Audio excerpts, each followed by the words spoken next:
감사합니다. 하나님 아버지의 마음이 구구절절히 느껴지는 은혜로운 찬송원이라서 감사드립니다. 오늘 말씀의 제목은 잃은 아들을 찾은 아버지의 기쁨입니다. 요절은 24절입니다. 24절을 같이 읽겠습니다. 시작. 이 내 아들은 죽었다가 다시 살아났으며 내가 잃었다가 다시 얻었노라 하니 그들이 즐거워하더라. 이 차를 타고 가다 보면 이 잃어버린 딸을 찾는다는 현수막이 시내 여기저기에 붙어 있는 것을 보게 됩니다. 잃어버린 딸을 찾는 그 부모의 마음은 얼마나 간절하고 애가 탈까요? 그리고 그토록 찾던 자식을 찾았을 때 그 기쁨은 얼마나 크고 놀라울까요? 하나님은 잃어버린 우리 인생들을 애타게 찾으시며 돌아오기만을 간절히 기다리고 계십니다. 그리고 돌아오면 감격적으로 맞이하시고 천국 잔치를 벌이십니다. 오늘 말씀을 통해 집 나간 아들을 애타게 기다리는 하나님의 마음을 배우고 한 영혼을 찾도록 찾는 역사에 쓰임받을 수 있기를 간절히 기도합니다. 1절을 보십시오. 모든 세리와 죄인들이 말씀을 들으러 가까이 나오니. 세리는 우리가 아는 대로 세금을 거두는 사람들이고 죄인들은 아마 창기를 가리키는 것으로 보입니다. 이들은 공인된 죄인들로서 유대인들에 의하면 절대로 구원받을 수 없는 자들이었습니다. 2절을 보십시오. 아니나 다를까 바리새인과 서기관들은 예수님이 죄인들을 영접하고 같이 식사한다고 비난하였습니다. 당시 바리새인들은 죄의 영향력을 막기 위해 죄인들과 함께 식사하지 못하도록 금하고 있었습니다. 그래서 랍비 이스마엘은 악한 사람들과 가까이 지내지 마라. 심지어 그를 율법의 근처에도 데려오지 말라고 가르쳤다고 합니다. 그들은 죄인들은 소망이 없다고 생각하고 철저히 배척했습니다. 이런 그들은 죄인들을 향한 하나님의 마음을 전혀 알지 못하였습니다. 예수님은 이런 그들에게 하나님의 그 마음을 알게 하고자 잃은 양의 비유, 드라크마 비유, 탕자의 비유를 말씀하여 주십니다. 첫째, 잃은 양 비유 3절 4절을 보십시오. 예수께서 그들에게 이 비유를 이르시되 너희 중에 어떤 사람이 양 100마리가 있는데 그 중에 하나를 잃으면 99마리를 들여두고 그 잃은 것을 찾아내기까지 찾아다니지 아니하겠느냐.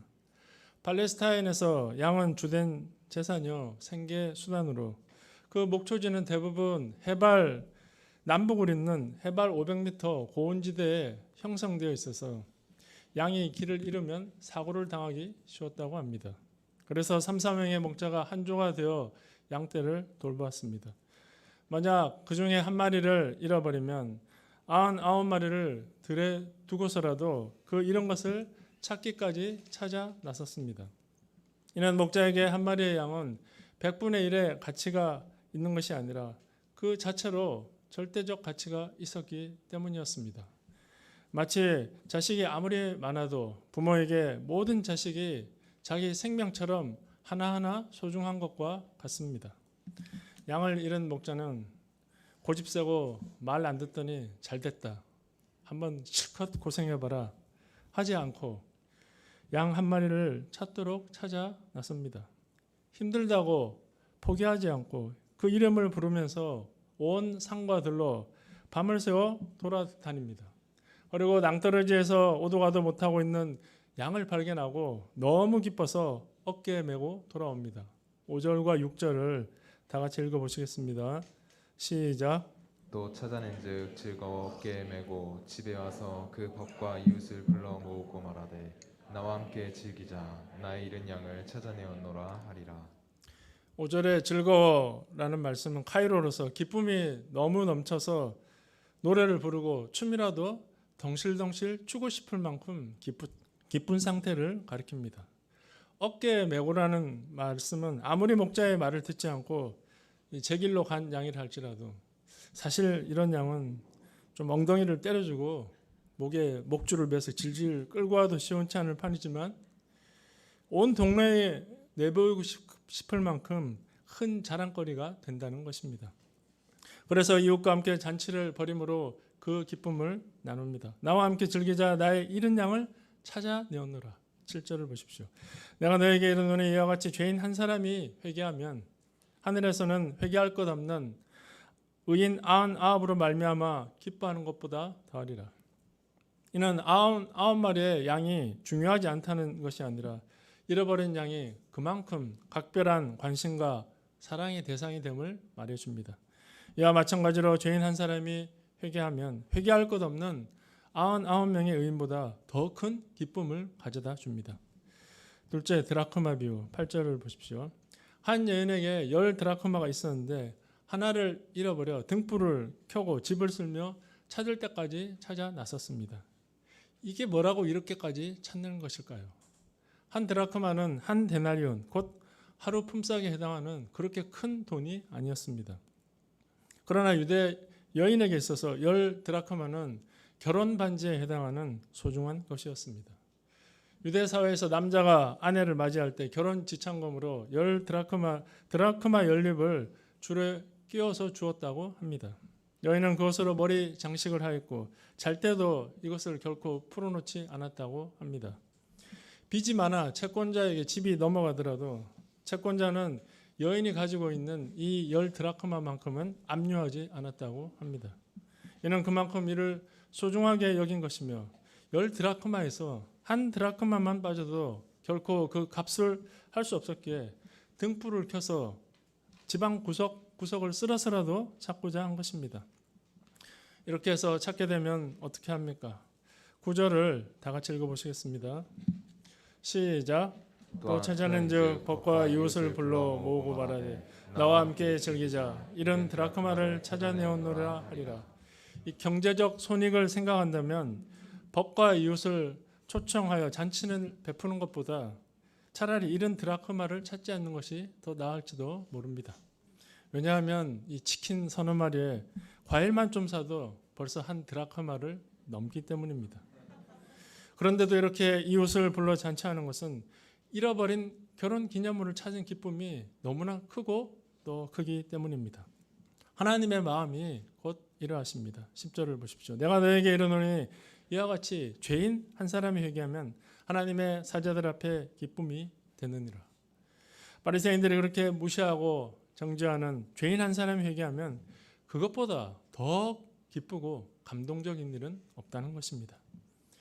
이 두 비유에 나타난 공통점이 무엇입니까? 첫째로 잃어버린 대상을 찾을 때까지 찾는다는 것입니다. 둘째는 찾았을 때 주위 모든 사람들을 불러서 기쁨의 잔치를 벌인다는 것입니다. 하나님은 죄인을 찾기 위해 온갖 노력을 기울이십니다. 우리는 조금 찾아보다가 찾지 못하면 포기하는 경우가 태반인데 하나님은 절대로 포기치 않으시고 찾을 때까지 찾으십니다. 이 경희 사모님 끝까지 찾아다니시죠. 포기치 않는 하나님의 사랑의 수고와 소망의 인내 때문에 소망 둘 수 없는 인생들이 살아나게 됩니다. 그리고 죄인이 찾은 바 되면 천국에서 잔치를 벌이십니다. 죄인들을 찾을 때까지 찾으시고 그로 인해 크게 기뻐하시는 하나님의 한량없으신 사랑과 은혜를 인해 감사와 찬송을 드립니다. 셋째, 집 나간 탕자의 비유. 예수님은 그 하나님의 기뻐하심을 가장 극적으로 드러내는 탕자의 비유를 말씀하십니다. 11절 보십시오. 또 이르시되 어떤 사람에게 두 아들이 있는데 보통 이런 경우 꼭 두 아들이 나옵니다. 큰아들은 아버지가 시킨 대로 하는 성실한 사람이었던 반면 둘째는 완전히 달랐습니다. 그는 욜로 한 번밖에 없는 인생을 최고로 즐기자 플렉스 돈이나 자기가 가진 것을 자랑하는 MZ세대를 대표하는 사람이었습니다. 그러나 옷 입는 것도 말하는 것도 그 집 식구들하고 완전히 달랐습니다. 구멍이 난 청바지를 하고 귀걸이를 하고 머리는 한 달에 한 번씩 빨주노초 파는 법 돌아가며 화려하게 염색했습니다. 이런 그에게 새벽에 일어나 기도하고 양식 먹고 말씀 공부에 소감 써야 하는 아버지 집은 너무나 고리타분하고 재미가 없었습니다. 그의 소원은 아버지가 없는 먼 나라로 와서 누구의 간섭도 받지 않고 자기 마음대로 돈을 물쓰듯 쓰며 멋지게 살아보는 것이었습니다. 먼 나라 그 아름다운 곳. 그는 조금이라도 빨리 자기의 꿈을 이루기에 아버지에게 단도직입적으로 말했습니다. 아버지, 제게 줄 재산을 나눠주세요. 당시 유산은 맏아들에게 3분의 2, 둘째에게는 3분의 1을 나누어 주었습니다. 그러나 그것도 아버지가 돌아가신 후에 받을 수 있는 것이지 살아있는 동안에는 받을 수 없었습니다. 아버지가 돈은 시퍼렇게 뜨고 살아있는데 유산을 달라고 하는 것은 아버지를 아주 우습게 여기는 무례한 짓이었습니다. 보통 아버지라면 네가 오늘 죽으려고 환장을 했구나. 응? 죽지 않을 만큼 패주었을 것입니다. 그러나 본문의 아버지는 어떻게 했습니까? 그 살림을 각각 나누어 주었더니 이 아버지는 아무런 책망도 하지 않고 아들의 요구대로 유산을 나누어 주었습니다. 하는 짓이 사고칠 것이 뻔한데 왜 아버지는 이렇게 한 것일까요? 기력이 쇠해서 다 큰 아들을 어떻게 할 수 없었기 때문이었을까요? 아닙니다. 아버지는 아들이 그 재산으로 무엇을 하려고 하는지 그 결과가 무엇인지 다 알고 있었습니다. 그런데도 재산을 나누어 준 것은 재산을 잃을지는 몰라도 아들은 잃지 않고자 하였기 때문입니다. 지금은 자기 하고 싶은 대로 집을 떠나지만 언젠가는 아버지의 마음을 알고 결국 돌아올 것을 믿었기 때문이었습니다. 하나님도 마찬가지이십니다. 인간에게 자유의지를 주셨기에 스스로 하나님을 사랑하고 하나님 뜻대로 살기 원하십니다. 그렇게 되기까지 시간이 걸리더라도 방황과 실패를 하면서 스스로 깨닫고 돌아오기를 기다리십니다. 13절을 보십시오. 그 며칠이 안 되어 둘째 아들의 재물을 다 모아가지고 먼 나라에 가 거기서 허랑방탕하여 그 재산을 낭비하더니 그 후 며칠이 안 되어 이 말은 둘째 아들에게 이미 다 계획이 있었음을 말해줍니다. 분명히 아버지가 땅도 주고 양과 소 가축도 주었을 텐데 그는 이것을 순식간에 현금화한 것이었습니다. 그리고 그토록 꿈에 그리던 아버지의 간섭도 없고 무엇보다도 소감을 쓰지 않아도 되는 먼 나라로 떠났습니다. 물을 만난 물고기 모양 그는 거기서 신나게 놀았습니다. 아침 늦게까지 자고 오후나 돼서 일어나 물 좋은 클럽에 가서 술을 마시며 춤추고 창기들과 신나게 놀았습니다. 혹시나 하는 마음에 이 데나리온 코인에 투자하여 장래를 대비하고자 하였습니다. 누구의 간섭도 받지 않고 젊음을 불태우며 먹고 마시는 삶은 너무나 즐거웠습니다. 그러나 이런 그의 허랑방탕한 삶은 얼마 가지 못하고 말았습니다. 흥청망청하는 사이에 아버지에게서 받은 재산은 거의 다 사라져버렸고 혹시나 해서 투자했던 데나리온 코인도 북쪽에서 일어난 전쟁으로 인해 폭락해서 빈털터리가 되었습니다.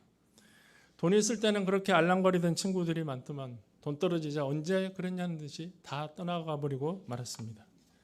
14절을 보십시오. 다 없앤 후 그 나라에 크게 흉년이 들자 그가 비로소 궁핍한지라.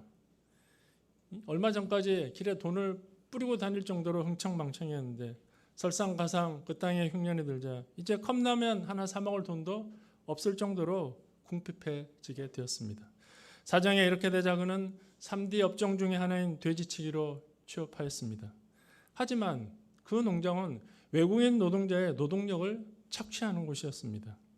열심히 일을 하였지만 먹고 살기가 너무 힘들었습니다.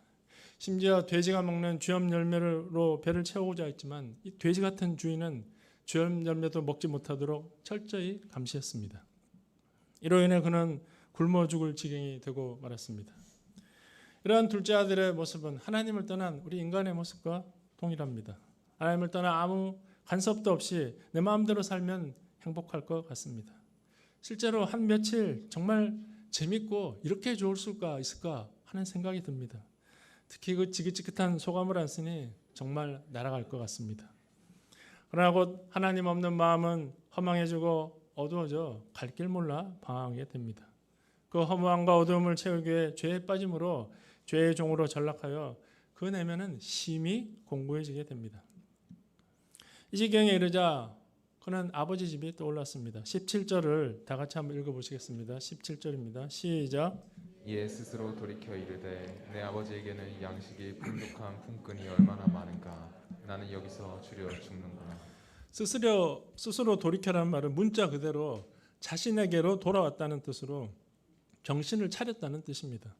그가 정신을 차리게 된 직접적 동기는 굶주림이었습니다. 이처럼 어떤 사람은 경제적 어려움을 만나서, 어떤 사람은 사고나 질병을 만나고서야 정신을 차립니다. 그가 정신을 차리고 가장 먼저 생각난 것은 잘 나갈 때 먹던 풀코스 요리가 아니라 아이러니하게도 아버지 집이었습니다. 집 나가면 개고생이란 것을 절실히 깨달았던 것입니다. 내 아버지에게는 양식이 풍족한 품꾼이 얼마나 많은고. 양식이 풍족한이란 말씀은 직역하면 빵으로 둘러싸여 있는 이란 뜻입니다. 아버지 집은 빵으로 둘러싸여 있을 만큼 먹을 것이 풍족했습니다. 양식이 풍족하고 말씀도 풍족하고 사랑도 풍족했습니다. 얼마나 풍족했던지 품꾼들조차도 풍족한 삶을 살았습니다. 그런데 그 아버지 집에 있을 때는 아버지 집이 얼마나 풍족한지 몰랐습니다. 하루세끼 자기가 먹고 싶은 것 아무 때나 먹을 수 있는 것을 당연한 것이라 생각하고 불평만 일삼았습니다. 그런데 아버지 집을 떠나서 주염 열매도 얻어먹지 못하고 굶주리게 되자 비로소 그 은혜가 얼마나 큰 것인지 깨닫게 된 것입니다. 아버지 집에서 풍성한 은혜를 누리는 것에 감사해야 합니다. 18절에서 20절 상반절을 보십시오. 18절부터 20절 상반절까지 한번 읽어보시겠습니다. 시작. 내가 일어나 아버지께 가서 이르기를 아버지 내가 하늘과 아버지께 죄를 지었사오니 지금부터는 아버지의 아들이라 일컬음을 감당하지 못하겠나이다. 나를 품꾼의 하나로 보소서 하리라 하고 이에 일어나서 아버지께로 돌아가니라. 오늘 아버지께 얼마나 무리하게 행동했는가, 얼마나 큰 잘못을 저질렀는가 깨달았습니다. 아버지께 유산을 달라 요구했고 그 귀한 유산을 창기와 함께 탕진해 버렸습니다. 이러한 그의 죄는 아버지께 불효 불순종의 죄인 동시에 그렇게 자상하고 사랑이 많은 아버지를 허락하신 하나님께 범죄한 것이었습니다. 그는 이런 자신의 모든 죄를 고백하고 용서받고 싶었습니다. 그런데 현재 모습으로 집에 가면 아버지가 크게 실망할 것이고 또 크게 혼날 수도 있었습니다. 무엇보다도 형의 조롱과 그를 아는 모든 사람들로부터 부끄러움과 수치를 당하게 될 것이 분명했습니다. 그러나 둘째는 용기를 내서 일어났습니다. 일어나서 아버지께로 돌아가고자 하였습니다. 회개란 바로 이런 것입니다. 자신의 잘못을 깨닫고 돌이키는 것입니다. 갈까 말까 망설이다 주저앉는 것이 아니라 풍성한 용서의 사랑을 믿고 하나님께로 나아가는 것입니다. 한편 아버지 집에 있는 아버지는 어떠했습니까? 20절 하반절을 보십시오. 아직도 거리가 먼데 아버지가 그를 보고 측은히 여겨 달려가 목을 안고 입을 맞추니 아버지는 언젠가 아들이 무사히 돌아오기만을 간절히 바라고 또 바라고 있었습니다. 언젠가는 돌아올 것을 믿고 달마다 동고박 어귀에 서서 목이 빠지게 아들을 기다리고 있었습니다. 그러던 어느 날 거지 같은 행색을 하고 죽도 한 그릇 못 얻어먹는지 축 늘어진 한 사람이 걸어오고 있는 것이 보였습니다. 아직도 거리가 상당히 멀었지만 한눈에 봐도 둘째 아들이 분명하였습니다. 아버지는 그를 보고 측은히 여겨 달려가 덥석 끌어안고 입을 맞추었습니다. 아버지는 감사와 기쁨의 눈물이 하염없이 흘렀습니다. 아들의 눈에서도 그렇게 눈물이 흘러내렸습니다. 어떠한 책망과 질책도 하지 않고 있는 모습 그대로 받아주고 열렬히 환영하는 아버지의 사랑이 아들의 허다한 죄와 허물을 다 덮어버렸습니다. 아들은 이 사랑에 힘입어 자신의 죄를 고백할 수 있었습니다. 21절을 다 같이 읽어보시겠습니다. 시작.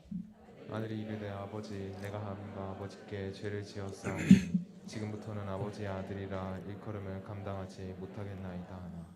아들도 양심은 있었는지 하늘과 아버지께 죄를 지어 도저히 아버지의 아들이라 일컬음 받지 못하겠다고 하였습니다. 아버지는 이런 둘째 아들을 어떻게 대우합니까? 22절부터 24절로 같이 한번 읽어보시겠습니다. 시작. 아버지는 종들에게 이르되 제일 좋은 옷을 내어다가 입히고 손에 가락지를 끼우고 발에 신을 신기라. 그리고 살진 송아지를 끌어다 잡으라. 우리가 먹고 즐기자. 이 내 아들은 죽었다가 다시 살아났으며 내가 잃었다가 다시 얻었노라 하니 그들이 즐거워하더라. 아버지는 아들에게 제일 좋은 옷을 입히고 가락지를 끼우고 신발을 신겨서 아들로서의 권위를 회복시켜 주었습니다.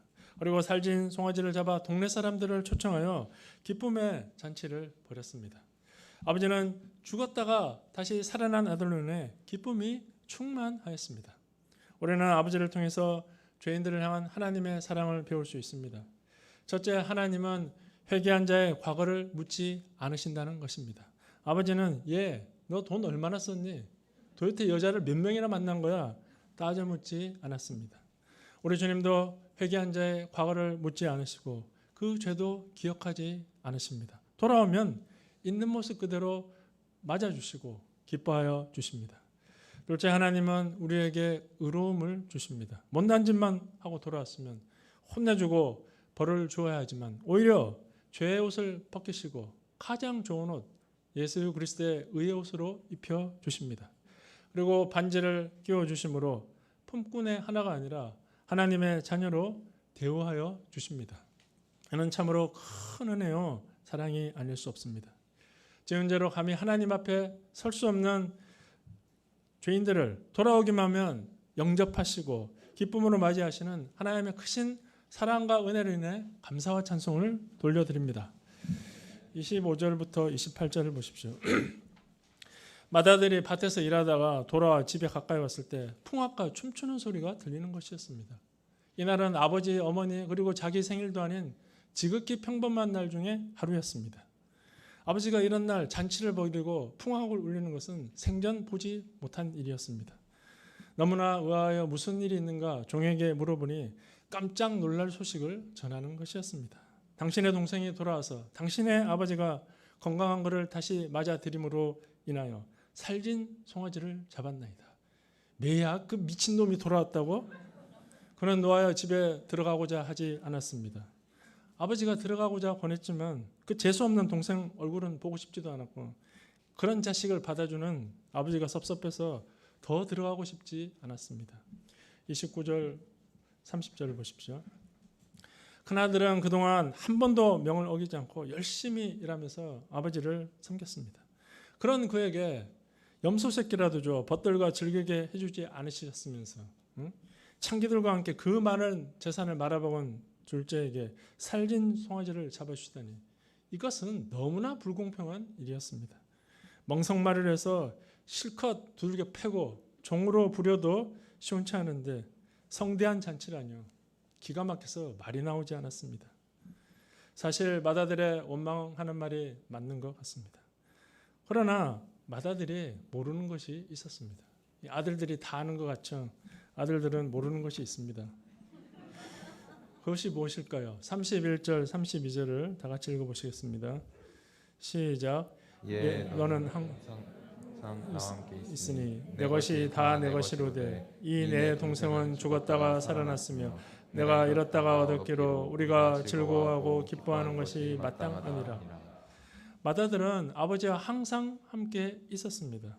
또 아버지는 이미 맏아들에게 재산을 상속하여 주어서 아버지의 것은 다 맏아들의 것이었습니다. 그러므로 큰아들은 송아지뿐 아니라 암소를 잡아먹어도 되었습니다.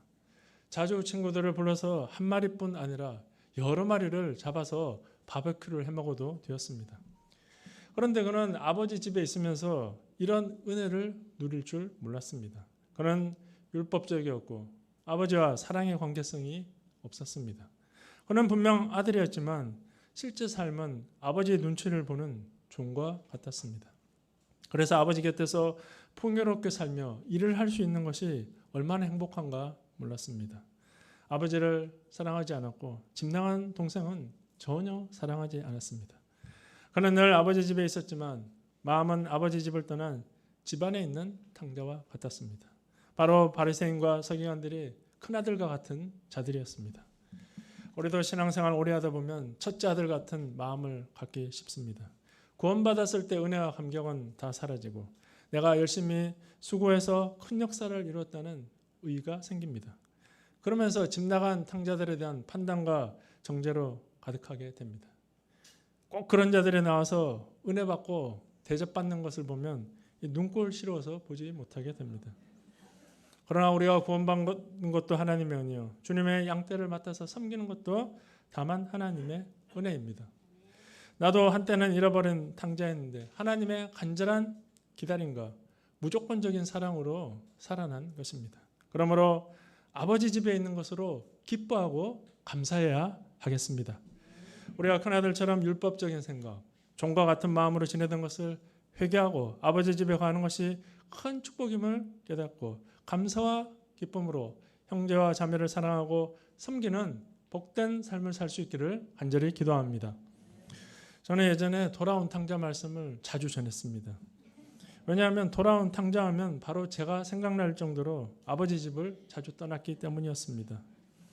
찾아온 목자님을 피해 화장실에 숨거나 하숙집 담을 뛰어넘었습니다. 예과 시절 절친인 이인구 목자님하고 뺀질거리며 목자님 말 듣지 않고 죄를 먹고 마시는 삶을 살았습니다. 다행히 저는 이인구 목자님 머리가 깨지기 전에 회개하였지만 본삼 때 또 힘들어져서 돌이키기 어려웠습니다. 그러나 하나님의 길이 참으시고 기다리시는 사랑으로 다시 아버지 집에 돌아올 수 있었습니다. 그리고 저의 인생 소감 마지막 한마디, 도망자에서 추격자로처럼 집 나간 양들을 쫓아다니는 목자의 삶을 살게 되었습니다. 때로는 종강역으로 강남역으로 노량진 파주까지 양들을 신방 다녔습니다. 그러나 저에게는 양들을 찾고자 하는 간절한 마음이 없었습니다. 어떤 목자님 말대로 가는 사람 안 붙잡고 오는 사람 안 막는다가 저의 모토처럼 되어가고 있었습니다. 그래서 한 10번 찾아가 보고 그래도 마음을 돌이키지 않으면 끝이다 생각하고 다시 찾아려 하지 않았습니다. 또 받은 은혜를 모르고 힘든 소리하는 사람을 보면 속에서 열불이 나서 판단했습니다. 그리고 이제는 다시 안 돌아오겠지 하던 사람이 다시 나타나서 환영받고 살찐 송아지를 먹고 있는 것을 보면 속이 시끄러웠습니다. 나처럼 성실하게 아버지 집에 있으면서 헌신한 사람이 대접받아야지 항상 왜 저런 죄인들만 대접받는가 생각했습니다. 하나님 이런 자기애로 가득 찬 죄인에게 오늘 말씀을 통해 아버지 집에 거하는 것 자체가 얼마나 큰 은혜인가 가르쳐 주십니다. 또 제가 누구보다 더 지독한 탕자로 다만 하나님의 은혜로 죽었다가 살아났고 잃었다가 다시 찾은 바 되었음을 가르쳐 주십니다. 제가 한량 없으신 하나님의 은혜를 잊고 자기의로 가득 차서 사람들을 정죄하고 판단하였던 것을 깊이 회개합니다. 제가 찾도록 찾으시는 하나님의 마음을 품고 집 나간 영혼들을 찾아서 하나님께로 돌이키는 역사에 기쁨으로 쓰임받기를 간절히 기도합니다. 결론입니다. 하나님은 집을 떠난 탕자를 변함없이 사랑하십니다. 그를 사랑하여 기다리고 돌아오면 살진 송아지를 잡고 잔치하여 아들로 대우해 주십니다. 그리고 집에 있는 자에게는 아버지가 가지고 있는 모든 것을 주시고 사랑하여 주십니다. 우리가 이 하나님의 크신 사랑을 알고 집 나간 영혼들을 찾도록 찾으며 돌아오면 기쁨으로 맞이함으로 우리 가운데 천국의 기쁨이 충만히 임하기를 간절히 기도합니다. 자, 기도하고 마치겠습니다. 거룩하신 하나님 아버지, 아버지 집을 떠나서 허랑방탕하게 살다 참 멸망받을 저희를 포기치 않으시고 찾도록 찾으심으로 아버지 집에 거하게 하신 우리 주님의 크신 사랑과 은혜를 인하여서 감사를 드립니다. 저희가 아버지 집에 거하는 것이 얼마나 감사하고 기쁜 일인지 깊이 깨닫고 기쁨으로 아버지 집에 거하며 또 집 나간 자들을 찾는 역사에 귀하게 쓰임받는 종들이 되도록 함께하여 주시옵소서. 감사하고 예수님의 이름으로 기도하였습니다. 아멘.